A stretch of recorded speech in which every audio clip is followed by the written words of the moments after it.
So welcome everybody to this latest video on 162 Maths, and in this video we'll be introducing the concept of functions. So a function is an algebraic calculation whereby a value is inputted into a set of calculations and an output is produced. So in early forms, function machines are used to express this. So I'm sure you may have looked at this more likely at primary school, where you've got input, you've got a set of mathematical instructions, and it produces an output. So a typical basic question would read that find the output when the input is 5. So the first one, so what we're doing is starting with 5, then we're going to multiply that by 3, which gives us 15, and then we take away 5, which leaves us with 10. So the answer to this first one is 10. Then if we started with minus 6, well, minus 6 times 3 is minus 18, and then if I take away another 5 from that, I'm going to get minus 23. And then likewise for B, this is where we're working the opposite. So this is where we're given the output and we want to work out what the input is. So here we're starting with 19, and what I'm going to do is, as I'm going in the opposite direction, I need to do the opposite to what is going on in the function machine, but also in the reverse order. So here I'm going to start with minus 5. The opposite of minus 5 is to plus 5. So here I've got 19 plus 5, which is 24. And then the opposite of multiplying by 3 is dividing by 3, which gives me an answer of 8. So the answer there is 8. So moving on to this, it says that these functions at a higher level incorporates different notation and algebra. So for example, rather than using a function machine, instead what we're going to do is we're going to write the function algebraically. So if we started with the initial function machine where we had multiplied by 3 and take away 5. So here if I start with the input of being x, then I multiply that by 3, I get 3x, and then I take away 5 and it leaves me with this. Now, how we write this using function notation is just like this. So here we've got our f, which represents the name of the function, which again, because it's a function, we just call it f. It could be absolutely any letter. This little x represents the input, and the input again could be absolutely any letter. So this is the name, and then this here is the actual function. And note that whatever letter this is, that's going to be the same letter there. So you're not going to have anything that looks like this, because again, what they're saying is that the input needs to be y, and there is no y in this function, so that is absolute gibberish. So again, just a little indication there. So the function is called what we call f, the input is what we call x, and that's usually in brackets, and then whatever it equals is the actual function. So let's have a look at some other examples. So here we're just using a different amount of different notation, different letters. So in this example here, my function name is h, my input is x, and the actual function equals x squared plus 4. Then with the second one, so my function name is g, the input variable or letter is r, and the actual function is going to be 5r minus 8. And then finally for this next one, our function name is y, the input is h, and the actual function is h over 2, or divided by 2 plus 2. So it's really important that you understand what the notation is, and actually understand that different letters and different inputs can be used. So let's have a look at some basic example questions. So here in this set of questions, all we're doing here is substituting input values into our function and trying to find out what the output is going to be, and that's what this question actually all is. So very similar to the initial question that we had at the start of this video, this is basically exactly the same, giving you an input value and you need to substitute it into the function to work out what the output value is going to be. So here we've got 3 different functions.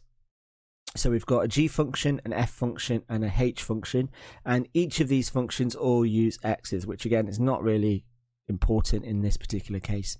So for the first question, it says what we need to do is, in this question, we need to substitute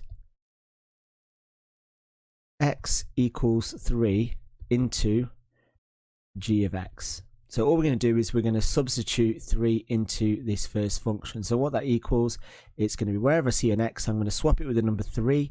So it's 3 squared plus 5. So that's 9 plus 5, which is 14. Then with the second question, I'm going to substitute x equals minus 2 into f of x. So again, if I do just that, I'm going to end up with, so just swap x with minus 2. So I've got 3 lots of minus 2, take away 4. So that's minus 6 minus 4, which gives me an answer of minus 10. And then finally, with this question here, I'm going to substitute x equals 9 into h of x. So here I'm going to swap, wherever I see an x, I'm going to swap it with the number 9. So I've got 9 plus 1 divided by 2, which equals 10 over 2, which equals 5. So now let's look at another set of example questions. So here what we need to do is we need to find the input value. So this is again like the reverse of those questions. So here what I want to do is, in this first one, I'm using again the same functions, but this time a note that the functions equal these numbers. Now, so here what we're basically asked to find is we're asked to find the input when given the output. And this is basically solving equations.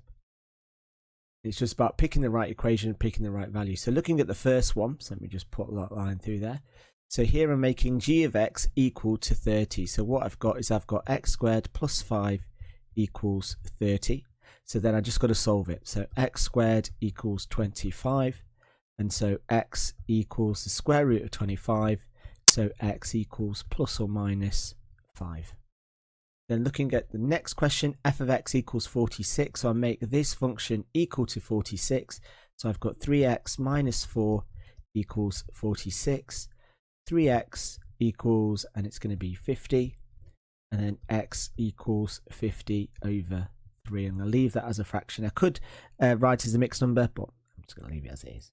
And then finally moving on to our last one. So here I'm making h of x equal to 19. So I've got x plus 1 over 2 equals 19. Take the 2 over, so I get x plus 1 equals 38. Then I take the 1 over, so x equals 37. And there is my final answer. So let's have a look at this tricky exam style question. So it says, if f of x equals x squared plus 4, find f of x minus 2. So again, going through the basics, our function is called f, our input is x, and this here is our function. Now what this question is asking is, telling us to do rather, is that this is our input. So what I need to do is I need to replace this bracket. So replace x in the function with this bracket, just like I would. So if that was, let's say, f of 5, then I would substitute x equals 5 into that function. So here all we've got is an algebraic expression, and that's what we need to substitute into.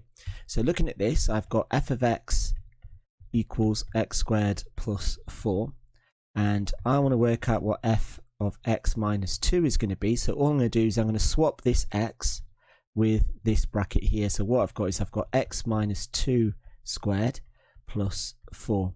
Then I go on to expand that bracket out. So what I get is I get x squared minus 2x plus 4, and then I've still got that plus 4. So let me just put that in brackets.